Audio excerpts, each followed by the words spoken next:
Kajian Kitab.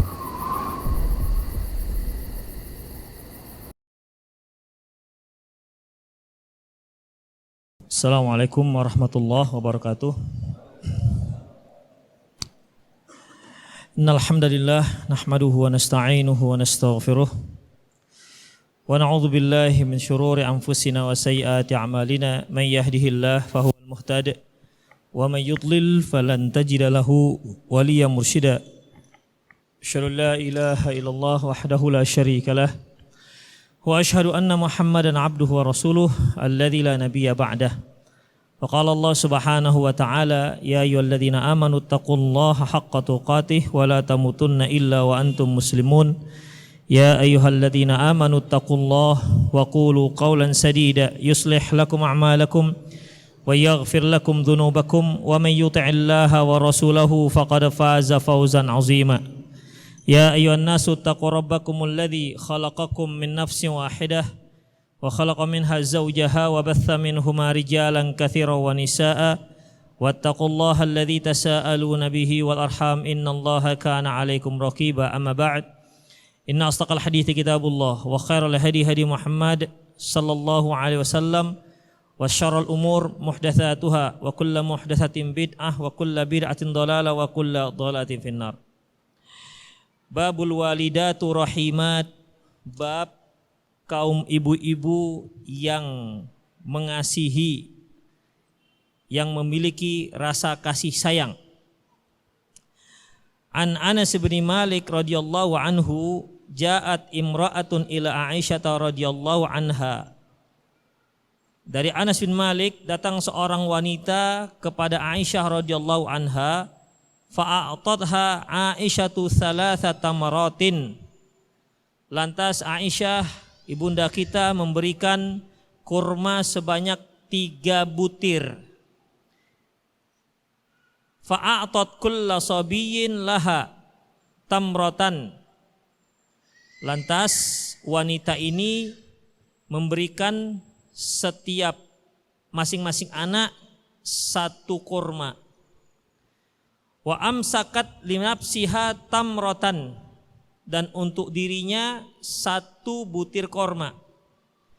Fa akala sibyani tamrotaini. Lantas 2 orang anaknya tersebut menyantap 2 masing-masing 1 butir korma. Yang satu makan 1 butir, yang satu lagi 1 butir. Tinggallah 1, dan itu jatah ibunya. Fanadhara ila ummihima. Lantas mereka makan 2 butir ini, masing-masing punya mereka 1 butir. Setelah habis makan, mereka melihat ke ibunya. Ibunya kan belum makan, lagi dipegang nih kurma. Setelah mereka berdua makan, dia lihat ke ibunya yang mau makan kurma yang dipegang oleh ibunya. Kira-kira kalau antum punya anak, antum belikan es krim 1, antum 1. Dia makan es krimnya habis, antum mau makan, kemudian nengokin aja dia. Gimana kira-kira? Sebagai orang tua pastilah akan memberikan es krimnya, ya. Kecuali kalau orang tua yang tidak sudi jatahnya dimakan oleh anaknya. Punya kau kan sudah habis, ya sudahlah. Kenapa kok masih minta punya mama? Tapi jarang orang tua seperti ini, kalaupun ada itu langka. Jadi kedua anaknya ini melihat ke arah ibunya yang akan makan 1 butir kurma, itu jatah dia, jatah ibunya. Fa'amidat ila tamrati fasyaqqatha. Maka si ibu tadi, ya, membagi 2 kurma tersebut. Fa'atat kulla sabiyin nisfat tamratin. Lantas dia memberikan masing-masing anaknya 1/2 kurma. Berarti si ibu tidak dapat jatah. Jatah dia diberikan kepada anaknya dan dibaginya 2. Itu diamati oleh Aisyah radhiyallahu anha. Faja'an Nabi sallallahu alaihi wasallam fa akhbarathu Aisyah. Lantas Nabi sallallahu alaihi wasallam datang dan Aisyah pun menceritakan kisah ini. Tadi ada seorang ibu datang bawa 2 orang anak, kuberikan 3 butir korma. Yang satu dia berikan kepada anaknya, satu lagi pada anaknya, tinggallah satu. Itu jatah ibunya. Diceritakanlah seperti yang tadi. Namun ketika si ibu mau makan, kedua anak ini melihat ke arah ibu, nggak tega ibunya, diparuh dua tuh korma, diberikan setengah-setengah, ya masing-masing mendapat setengah. Apa kata Rasulullah? Wa ma tu'jibuki wa ma yu'jibuku min dzalik laqad rahimahallah birahmatiha sabiyaiha. Apa yang membuat kamu menjadi kagum terhadap cerita tersebut? Sungguh Allah Subhanahu wa taala menyayangi wanita tersebut seperti wanita itu menyayangi kedua anaknya. Jadi di sini Rasulullah sallallahu alaihi wasallam mengatakan bahwasanya Allah pun menyayangi orang ini sebagaimana si ibu sayang dengan anaknya. Ini kan atas dasar kasih sayang makanya dibagikan kepada si anaknya, pada anak-anaknya jatah yang seharusnya untuk dia. Karena atas dasar kasih sayang itulah si ibu tidak tega melihat anaknya memperhatikan sementara dia sedang makan. Itulah kasih sayang seorang ibu kepada si anak. Dan Rasulullah katakan sayang Allah terhadap ibu tersebut seperti sayangnya ibu tersebut kepada kedua anaknya. Ikhwati fillah rahimanallahu wa iyyakum. Di sini dalam hadis sebutkan ja'at imra'atun ila Aisyah. Datang seorang wanita kepada Aisyah, fa'atatha Aisyah salah satu tamrat. Lantas Aisyah memberikan 3 butir kurma. Ini menunjukkan bahwasanya si wanita ini datang minta kurma, minta sedekah. Gak disebutkan di sini. Wanita tersebut minta. Konteks hadisnya datang seorang wanita kepada Aisyah, lantas Aisyah memberikan 3 butir kurma. Itu tandanya wanita tersebut minta sedekah. Ya. Berarti Khofiddin dan Aisyah memberikannya. Ini menunjukkan bahwasanya tak masalah apabila ada seorang yang membutuhkan dia meminta sedekah kepada yang lain, dibolehkan. Tapi ingat, jika memang dia membutuhkannya, bukan untuk membuat dirinya jadi kaya. Dia sudah punya ini duit 10.000 untuk makan siang, tapi dia minta lagi. Minta lagi untuk apa? Untuk besok, stok besok. Ini enggak dibolehkan ikhwatiddin, haram hukumnya. Ya. Ini tidak dibolehkan. Dalam sebuah hadis sebutkan barang siapa yang minta-minta untuk membuat dia kaya, maka nanti di hari kiamat dia akan mencakar-cakar muka dan dadanya sendiri. Ini tidak dibolehkan. Tapi kalau memang dibutuhkan, memang dia memerlukan, tidak ada lagi yang bisa dia makan, maka dia boleh meminta sedekah kepada kaum muslimin yang lain. Inilah ikhwatiddin. Jadi fihi jawazu su'al mimma la budda minhu. Boleh kita meminta kepada orang lain jika memang kita sangat membutuhkan. Itulah dia. Salah satu kebiasaan para sahabat adalah mereka tidak akan meminta kecuali kalau sangat butuh. Makanya Allah menyebutkan karakteristik seorang para sahabat, yaitu orang-orang fakir di kalangan para sahabat. Disebutkan dalam Al-Quran, yahsabuhumul jahiluna aghniya minat ta'affuf. Orang-orang jahil mengira orang-orang fakir itu adalah orang-orang yang berkecukupan dikarenakan mereka tak pernah meminta-minta. Oleh karena itu ikhwatiddin, hukum dasarnya, hukum asalnya boleh kita meminta jika memang sangat membutuhkan. Kalau kita tidak membutuhkan, tak boleh kita meminta. Karena masalah ini menghilangkan harga diri kita sebagai seorang manusia. Antum dengan teman, nanti malam makan yuk. Ayo, antum yang bayar ya. Alah, antum aja lah. Begitu. Minta ngajak makan tapi minta dibayari. Tentunya ikhwatiddin, ini akan menjatuhkan kehormatan kita, ya. Atau ngajak makan, tetapi ketika mau bayar ambil dompet nggak keluar dompetnya. Sampai kawannya membayarkan, udah biar saya bayarkan. Aduh ini nyangkut, ini dompet nyangkut. Itu kan modus namanya ikhwatiddin. Ya, itu trik supaya nggak bayar. Itulah dia. Ikhwatiddin tidak boleh. Sama dengan kalau ada orang pergi ke Jawa, jangan lupa ya olehnya. Pergi ke umroh dia, jangan lupa ya oleh-olehnya. 2 aja bajunya, baju Arab.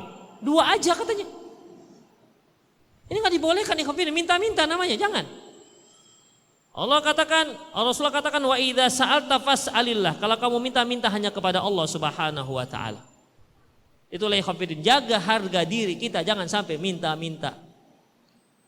Kalaupun bisa jangan minta tolong. Kalau bisa, misalnya antum sebagai seorang ustadz, tolong antar saya sana, tolong antarkan mari, tolong antar saya. Itu menjatuhkan harga diri. Suatu hari murid antum akan merasa bosan dengan si ustadz. Begitu ustadz datang, nyingkir, nggak tolong ngantari dia misalnya. Minta tolong ngantari tapi bensinnya nggak diisi. Begitu ikhwatiddin, bagaimanapun manusia nggak bisa, ya nggak bisa. Manusia itu kalau sudah dimintai itu akan bosan dengan permintaan kita. Kalau sering, kalau setahun sekali, setahun 2 kali itu masih mendingan. Tapi kalau setiap kali mau ngisi pengajian, tolonglah antar saya, tolonglah, antum punya mobil, boncenglah saya segala macam. Itu pasti akan merusak nama baik sang ustadz, merusak harga dirinya. Kalau antum bisa pergi sendiri, begitu, pergi sendiri. Jadi dakwah itu tidak terkait dengan orang lain. Oke, pada sekali 2 kali dia akan senang hati ikhwatiddin. Ustadz, bisa saya antar? Oke. Nanti Ustadz bisa antar? Oke. Yang ketiga, antum ngantar saya. Itu ikhwatiddin. Rahimani Allah wa iyyakum. Jadi enggak usah minta-minta. Ya, tak usah minta-minta. Karena itu gimana? Akan merusak harga diri kita. Ya. Kemudian ikhwatiddin rahimanallahu wa iyyakum. Dalam hadis ini juga disebutkan fa'ataha Aisyatu salasat tamarat. Lantas Aisyah radhiyallahu anha memberikan 3 butir kurma. Bayangkan ikhwatiddin, kalau ada orang datang minta sedekah, kira-kira mau dia dikasih 3 butir kurma?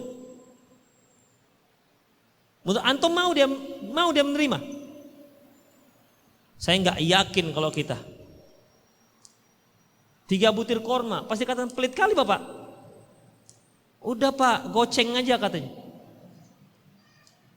Demikian ikhwatiddin. 1000 tapi dikasih 3 butir kurma, gak yakin saya menerima.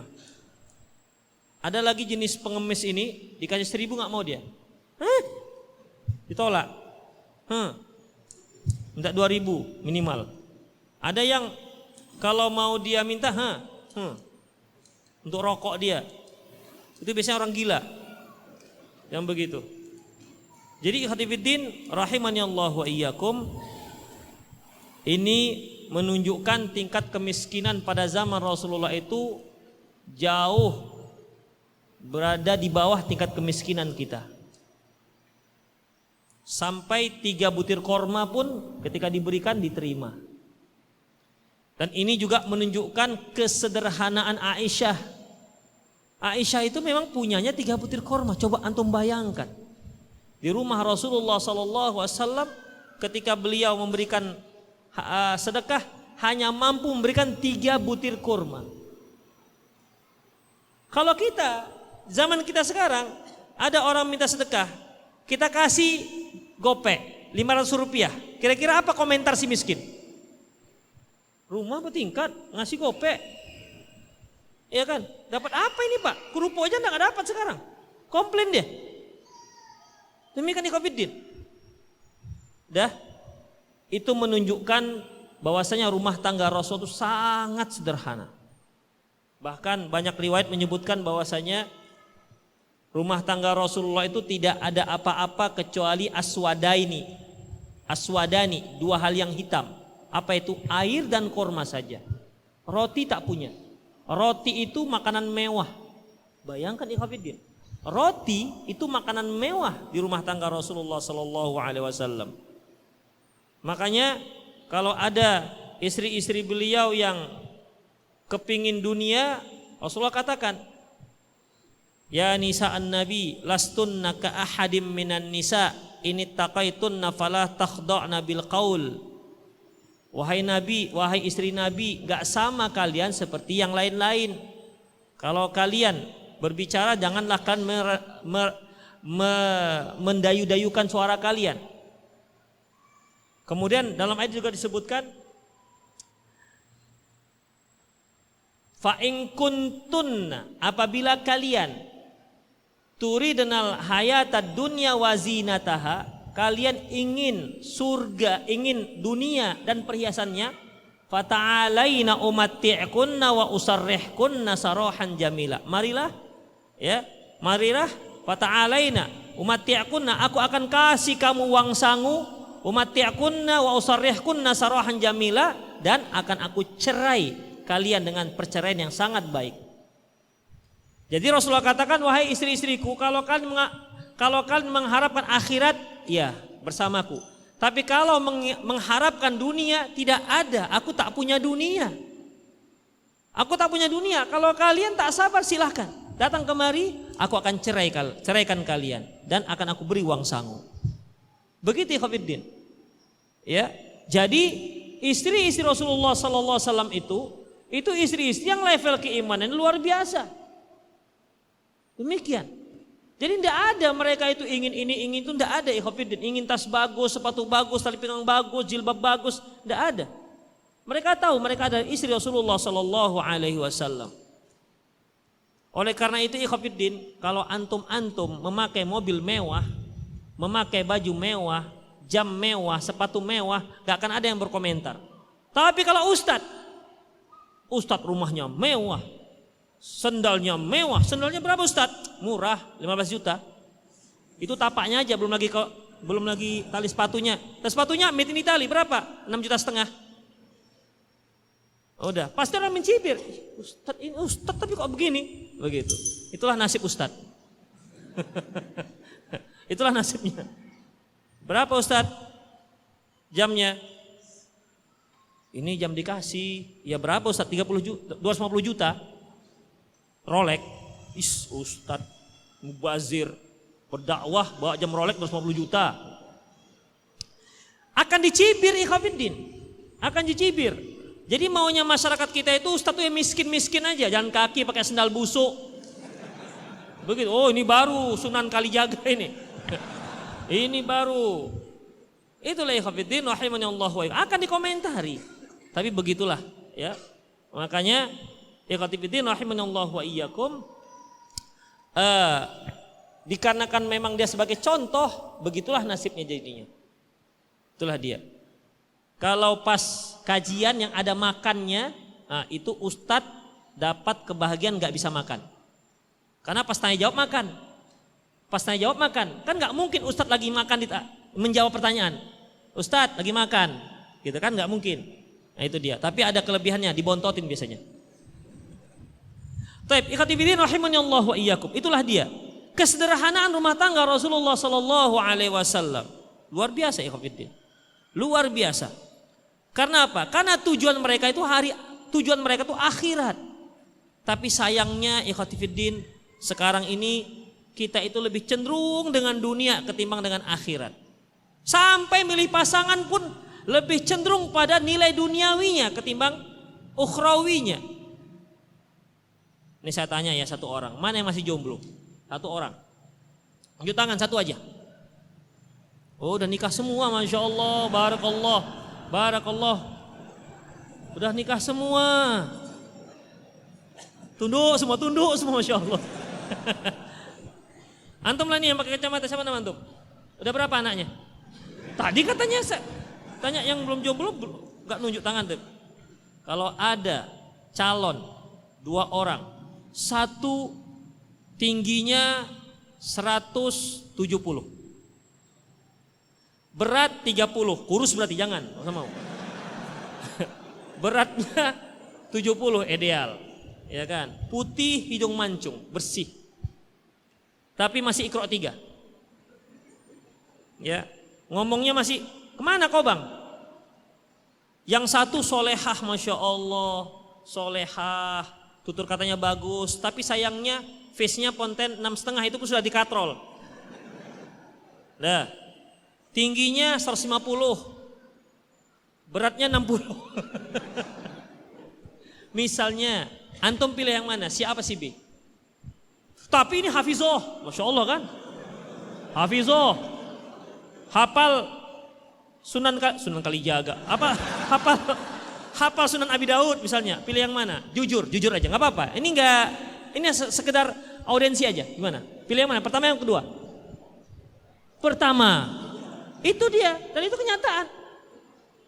Kenapa nggak pilih yang kedua? Ustadz, kalau yang kedua mau dibuat tinggi 170 nggak bisa Ustadz. Tapi kalau masalah dia hafizoh kan bisa kita ajak ngaji. Itu alasan ikhwan itu. Kalaupun nggak bisa hafal 30 juz kan bisa juz 30. Demikian ikhwatiddin. Jadi ngelesnya itu hebat ikhwan sekarang. Sama akhwat juga begitu, antum kira antum aja penyakitnya. Sama akhwat juga begitu. Ya. Jadi ikhwatiddin rahimanallahu wa iyyakum lebih cenderung kepada dunianya. Ya. Itulah yang kita sedihkan, enggak tahu apa salahnya, apa ustaz yang salah asuh atau gimana. Selalu kita katakan taribat fadfar bidzalitin taribat yadak, pilih agama. Ustaz, kan akhwat pengajian. Kami sudah yakin kalau dia sudah ngaji. Tinggal face-nya. Itu lagi memang enggak bisa jawab. Susah kita jawabnya. Tapi begitulah ikhwatiddin rahimanallahu wa iyyakum. Entah pergeseran kajian, entah Allahu a'lam bishawab. Tapi begitulah. Kalau dahulu para akhwat duduk di warung makan tempat ramai dengan ikhwan-ikhwan, nggak mau mereka, malu. Ya, tapi kalau sekarang kan nggak masalah. Akhwat kita sekarang duduk nongkrong di kafe, gitu, di kafe. Hanya bedanya kalau dulu sekalian karaoke, ini nggak karaoke. Itulah ikhwatiddin. Jadi memang perlu diketatkan lagi kajian kita ini nampaknya, supaya memberikan rasa malu kepada akhwat kita dan ikhwan juga punya pertimbangan diniyah yang jelas. Allahu alam bissawab. Baik, kita lanjutkan. Dalam hadis ini juga menunjukkan bahwasanya bagaimana seorang ibu menyayangi kedua anaknya. Sampai Imam Al-Bukhari rahimahullah membuat bab kasih sayang para ibu terhadap anak-anaknya, rahimat, kasih sayang seorang ibu. Tapi intinya ikhwatiddin rahimanallahu wa iyyakum, begitu kasih sayang seorang ibu kepada anaknya, begitu juga kasih sayang Allah kepada si ibu. Makanya kita punya ungkapan kasih sayang ibu itu apa? Sepanjang masa. Itu dia. Kasih sayang ibu sepanjang masa. Kalau kasih sayang ayah sepanjang apa? Galah. Gak setuju saya ini. Iya, pandai-pandaian memendek-mendekkan kasih sayang kita pada anak-anak. Tapi begitulah ikhwatiddin. Hanya menunjukkan, bukan sebagai perbandingan, menunjukkan bahwasanya kasih sayang ibu itu memang luar biasa. Dan memang kalau kita lihat ikhwatiddin, yang dekat dengan anak-anak itu ya emaknya, bukan bapaknya. Yang lebih bisa sabar terhadap anak-anak itu ya ibunya, bukan ayahnya. Makanya kodrat wanita itu kodrat yang Allah ciptakan, dia sayang dengan anak-anak. Walaupun ada wanita itu nggak sayang dengan anak-anak dan nggak betah dengan anak-anak. Ada. Tapi biasanya ketika dia masih gadis tak betah dengan anak-anak, ketika dia sudah menikah, lahir anaknya, muncul kasih sayangnya terhadap anak-anaknya. Itulah dia. Luar biasa ikhwatiddin. Itulah seorang ibu. Oleh karena itu seorang anak itu ketika dia menjauh dari rumahnya, entah dia kos-kosan atau dia sekolah di luar negeri, itu yang sering teringat adalah emaknya, bukan ayahnya. Itulah nasib antum sebagai ayah. Demikian. Nah, ketika bayar uang sekolah, baru yang teringat ayahnya. Itu dia. Tapi ketika makan, aduh enak punya emak saya. Begitulah ikhwatiddin rahimani Allah wa iyyakum. Baik. Rasulullah SAW pernah bersabda, Ar-Rahimuna yarhamuhur Rahman tabaraka ta'ala. Orang-orang yang menyayangi maka dia akan disayangi oleh Allah Subhanahu wa taala. Makanya Rasulullah katakan, irhamu man fil ard yarhamukum man fis sama. Cintailah, sayangi yang ada di muka bumi, niscaya engkau akan disayangi oleh yang ada di langit. Maksudnya Allah Subhanahu wa taala. Rasul juga katakan, "Man la yarham la yurham." Yang tidak menyayangi tidak akan disayangi. Karena bagaimana mungkin dia mendapat kasih sayang dari orang? Dia seorang yang kasar. Dia tidak menyayangi sesama. Dia tidak sayang dengan istrinya, tidak sayang dengan anaknya, tidak sayang dengan orang tuanya. Bagaimana mungkin orang akan memperlakukan dia dengan kasih sayang? Apalagi Allah Subhanahu wa taala. Makanya ikhwatiddin, kalau kita ingin dicintai dan sayangi oleh Allah Subhanahu wa taala, sayangi orang-orang yang ada di sekitar kita. Sayangi mereka, terutama ibu kita, terutama anak-anak kita, terutama istri-istri kita. Sayangi mereka karena mereka adalah orang-orang yang pertama yang berhak mendapat kasih sayang. Dalam sebuah hadis Rasulullah menyebutkan, "Innallaha yuhibbu 'abdun taqiyyun ghaniyun hafiyun." Ada dua riwayat, satu hafiyun, satu khafiyun. Allah itu mencintai seorang hamba yang bertakwa, ghaniyun, ghaniyun artinya yang berkecukupan, hafiyun artinya memberikan perhatian kepada keluarganya. Kalau khafiyun, yang khafiyun itu yang rahasia. Artinya dia tidak mau menampilkan dan menunjukkan dirinya. Tidak mau tampil, tidak kepingin tenar. Itu khafiyun. Tapi dalam riwayat yang lain disebutkan hafiyun, yang perhatian dengan keluarganya. Itulah ikhwatiddin. Jadi terutama nih para suami yang memiliki para istri, sayangilah tuh istri sebagaimana kita menyayangi seorang wanita. Beda kita menyayangi laki-laki dengan menyayangi perempuan, beda. Laki-laki kita sayangi bagaimana ikhwatiddin? Kita traktir dia makan, apalagi kita bawa dia raon, begitu. Ada persahabatan, tapi kalau perempuan tidak ada, tidak begitu. Dia lebih butuh perhatian, dia lebih butuh dimanja-manja, begitu. Gak cukup hanya antum berikan dia duit, tapi dia mungkin sekali-sekali kepingin lendotan dengan antum, begitu. Ya, mungkin sekali-sekali dia lagi jalan digandengnya antum, begitu. Demikian ikhwatiddin, itulah dia. Dan antum jangan jangan risih. Alah, apa sih kadang-kadang jauh. Apa sih? Geli aku. Ya, ikhwatiddin, tidak seperti itu, dunia kita beda. Kecuali kalau kawan antum laki-laki gandeng. Aduh. Baru geli. Apa jenggotnya segini gandeng-gandeng? Itu baru geli. Tapi kalau istri, anak kita biarin digandeng. Kiri kanan juga, misalnya antum punya istri dua, kiri kanan gandeng, enggak apa-apa. Enggak masalah ikhwatiddin. Ya. Karena itu perempuan, memang suka mereka digandeng-gandeng. Begitu ikhwatiddin. Jadi upayakan, ya. Tapi juga mereka nggak mau, suka hanya dimanja-manja, nggak dikasih duit juga nggak mau. Itu juga dia. Udah sini dek, lendotan sini dengan abang. Tapi yang belanja pre ya, mana mau dia? Ya, belanja tetap, itu dia, belanja tetap. Tapi bagi mereka itu belum cukup, mereka butuh perhatian. Dan itulah ikhwatiddin. Seberapa jauh kita memperhatikan keluarga kita, seberapa jauh kita menyayangi keluarga kita dan menyayangi kaum muslimin, sebegitu juga kita dicintai oleh Allah Subhanahu wa taala. Tapi memang kalau kita mencintai dan menyayangi keluarga kita itu memang gak ada resiko. Tapi ketika kita sudah menyayangi, sayang dengan kaum muslimin yang lain, apalagi kaum muslimat, itu berisiko. Akan muncul baper, bawa perasaan, sepertinya dia sayanglah dengan saya, gitu. Makanya memang serba salah kita ini. Oleh karena itu, ikhwatiddin rahimanallahu yakum, intinya adalah keluarga. Ya, keluarga. Irhamu man fil ard, yarhamukum man fis sama. Sayangilah dengan yang apa yang ada di bumi, maka kalian akan disayangi oleh apa yang ada di langit. Kemudian ikhwatiddin rahimanallahu yakum, selanjutnya di sini bolehnya menyebutkan perbuatan baik kepada orang lain. Ini kan Aisyah yang memberi sedekah. Dia ceritakan kepada siapa? Kepada Rasulullah sallallahu alaihi wasallam. Tapi niatnya harus ikhlas ikhwatiddin. Ya, ikhlas. Kalau kita lihat ikhwatiddin, di sini kan Aisyah sebenarnya menceritakan tentang kisah dia memberi. Dia intinya bukan memberinya yang dia kisahkan, tapi apa?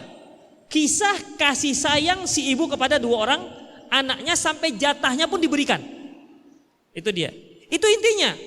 Tapi kan kisahnya dimulai dari dia yang memberi korma, kebaikan dia. Ya. Kalau di kita banyak yang seperti ini. Tapi intinya bukan kisah intinya. Intinya tujuan adalah untuk menceritakan kebaikan kita. Misalnya, saya melihat, masya Allah, saya melihat ada orang Arab. Saya melihat mereka, masya Allah, dermawan sekali. Kapan itu, Bu? Itu waktu saya umroh yang kelima. Misalnya, waktu saya umroh yang kelima itu, saya lihat, masya Allah, dermawan sekali orang Arab ini. Masuk setan. Apa? Umroh yang kelimanya. Itu ikhwatiddin, bisa masuk ke sana. Ya. Di saat saya berdakwah, di situ ada orang-orang mu'alaf. Di mana itu Ustaz? Waktu saya dakwah di Los Angeles. Wah. Biar tahu, kita juga bukan kaleng-kaleng, dakwahnya sampai Los Angeles. Los Angeles. Jadi ikhwatiddin, ada nilai riyaknya tanpa dia sadari. Itu ikhwatiddin. Aisyah kan seperti ini dia ceritanya. Dia intinya menceritakan bagaimana si ibu menyayangi kedua anaknya. Bukan kisah yang dia intikan adalah memberi korma. Itu ikhwatiddin. Namun yang seperti ini hukumnya dibolehkan selama hati kita bisa bersih dari riya. Tapi kalau tidak usah. Ya. Kalau tidak usah ikhwatiddin. Ini seperti juga ketika antum cerita, misalnya saya kemarin jumpa dengan fakir miskin. Ketika saya kasih 5.000, dia ucapkan terima kasih sekali. Rupanya masya Allah, dia belum makan 3 hari. Udah. Intinya kan sebenarnya si miskin belum makan 3 hari. Tapi setan akan masuk dari sisi saya memberi 5.000-nya. Itu ikhwatiddin. Itu kalau cerita. Kalau dari media sosial, begini rupanya nikmatnya sholat di Masjidil Haram. Ya. Dia ingin menceritakan nikmatnya yang sedang dia rasakan, tapi intinya dia ingin tahu, saya ini sedang di Masjidil Haram. Ya, yang namanya orang ke Masjidil Haram kan tentu untuk suatu ibadah. Halus sekali setan itu masuk ikhwatiddin. Halus sekali. Namun pada intinya adalah boleh kita menceritakan selama kita tidak khawatir masuknya riya. Ya, riya seperti yang dilakukan oleh Aisyah radhiyallahu anha. Demikianlah ikhwatiddin, afwan tadi saya terlambat, macet. Ya, macet. Berangkat dari jam 4 sampai di sini jam 5:15. Jadi afwan karena keterlambatan. Aku qouli hadza wa astaghfirullah li wa lakum wa lisal muslimin innahu ghafurur rahim. Silakan jika ada yang bertanya. Kalau antum menulis silakan tulis yang besar-besar. Karena saya lupa kacamata tadi di bawah, ketinggalan. Atau antum bisa kirim ke hotline kita 0895 6113 27778. Saya ulangi 0895 2113 salah 6113 27778. Silahkan kirimkan persoalan Anda pada nomor yang telah kami tulis di bawah ini.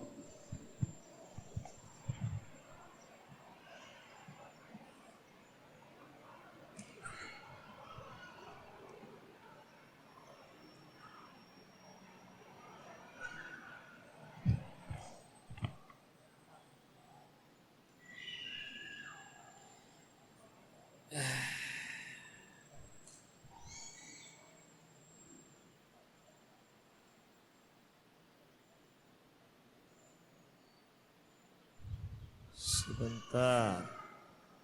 Insya Allah di atas rupanya.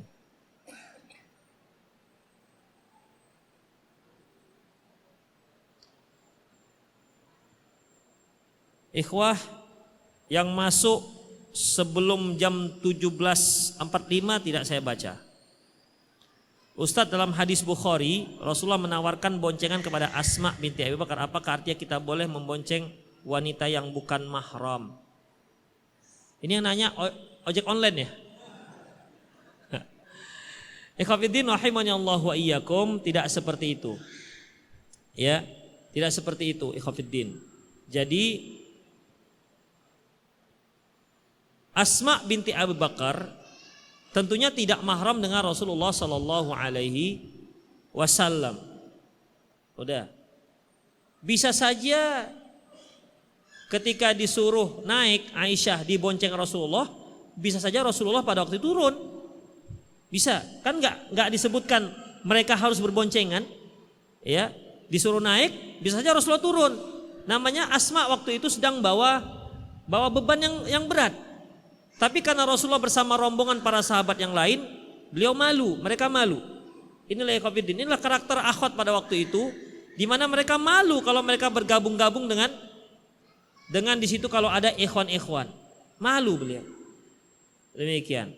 Jadi bukan berarti bolehnya seorang akhwat dibonceng oleh ikhwan yang bukan mahram. Apa itu zina mata? Apa itu Ya'juj dan Ma'juj? Apakah akan dilakukan mereka jika telah bebas dari benteng yang dibuat Zulkarnain? Syukron. Oh, ini dia. Apa itu zina mata dan zina hati? Ikhwatiddin, Rasulullah katakan bahwasanya setiap manusia itu pasti melakukan perzinahan dan dia tidak bisa mengelak. Seperti apa? Zina mata pandangan, zina telinga dengan pendengaran, zina kaki dengan melangkahkan kaki ke tempat-tempat yang diharamkan, itu semua zina. Wal farju yusaddiquhu, dan kemaluan yang membenarkannya. Misalnya dia melihat seorang perempuan yang menarik hatinya, udah, itu zina mata. Tapi kan belum dikategorikan zina yang akan dihukum. Karena zina yang akan dihukum rajam atau zina yang akan dihukum cambuk 100 kali kalau dia belum berumah tangga, itu kalau sudah terkait dengan kemaluan. Udah? Kalau sudah terkait dengan kemaluan. Jadi ini maksudnya adalah yang bisa menjurus kepada perzinahan dari mata.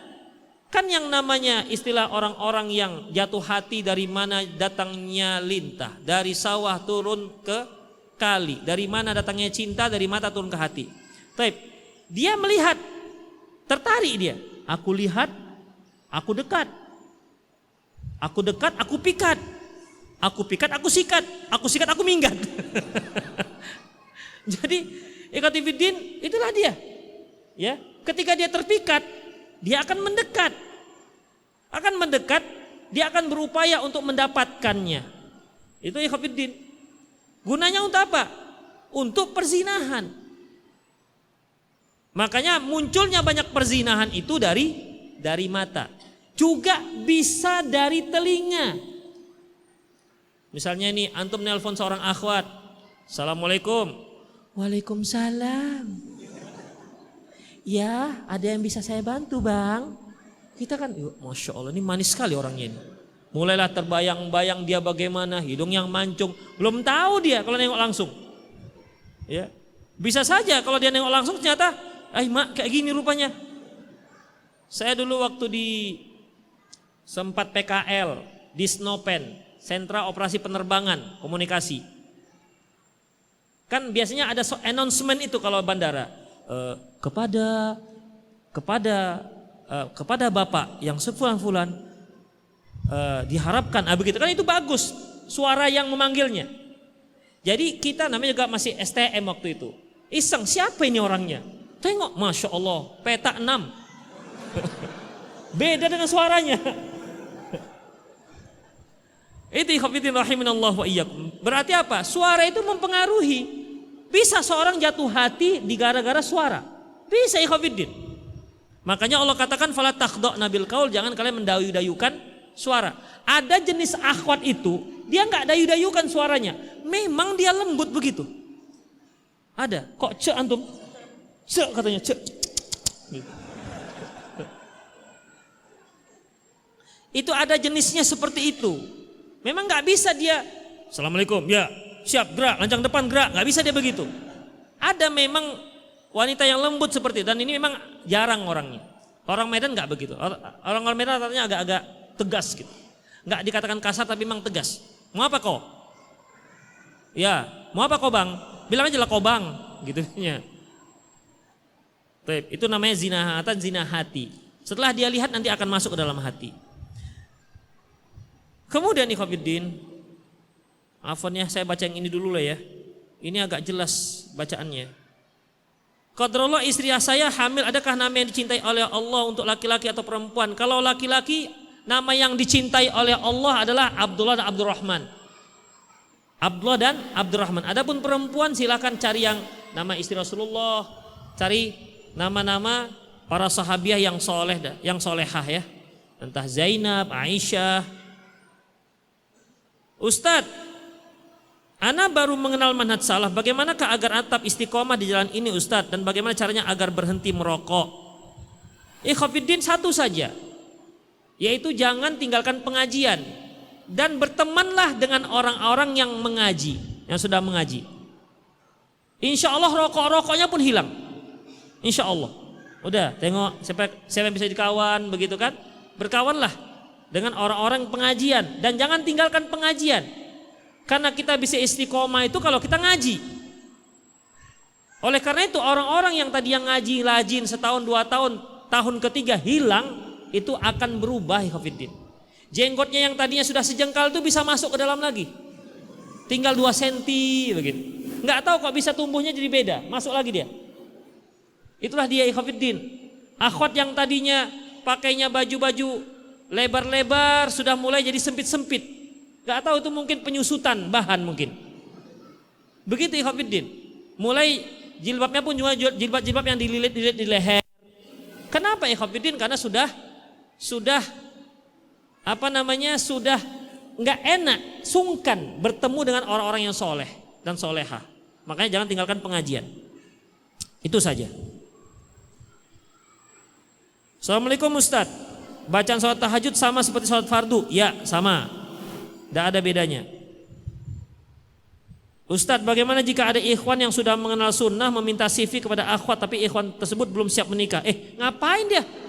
Tanya, maksud antum itu apa? Cari apa ada lowongan kerja? Masa sih minta CV tapi dia nggak siap nikah? Gunanya untuk apa? Siapa nih ikhwannya? Coba tunjuk tangan dulu. Siapa ikhwannya? Coba akhwat kirim ke saya siapa nama ikhwannya. Jadi untuk apa minta CV tapi dia nggak siap menikah? Untuk apa gunanya? Kalaupun dia tahu terus apa? Mau ngapain dia coba? Mau ngapain? Kan nggak ada gunanya juga ikhwatiddin. Jadi akhwat pun jangan kementelan ngasih CV. Abang siap nikah? Enggak. Abang mau CV saja? Oke bang, siap. Ngapain dikasih? Itu satu. Kedua, ketiga, kok tiba-tiba dia nelpon anti, itu maksudnya apa? Dari mana dia dapat? Jangan-jangan anti yang mau telepon saya kontak telepon ini.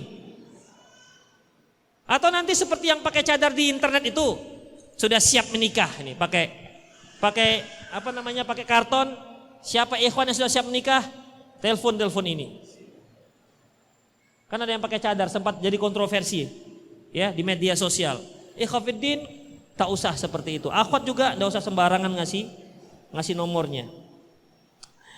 Jam berapa sudah? Ustadz, apa hukumnya kita sholat di masjid yang dibangun dalam lembaga ribawi? Ikhwatiddin, masjidnya sah, sholat antum sah. Ustadz, apa hukumnya bekerja di perusahaan yang jika proyek modalnya meminjamkan dari bank? Gak masalah kalau antum kerja di situ. Mengenai modal dia urusan yang punya proyek, urusan yang punya perusahaan. Ustadz, bolehkah kita sebagai anak mentaati orang tua kita dalam perihal orang tua kita menyuruh kita untuk membantu dirinya dalam urusan pilkada? Kemudian bagaimana sikap kita terhadap orang tua Ustadz? Yang anak tahu sistem pemilu demokrasi di negara tidak sesuai dengan syariat Islam. Ya antum jangan mau lah. Gimana cara nggak maunya? Antum lebih tahu itu. Masya Allah panjang sekali.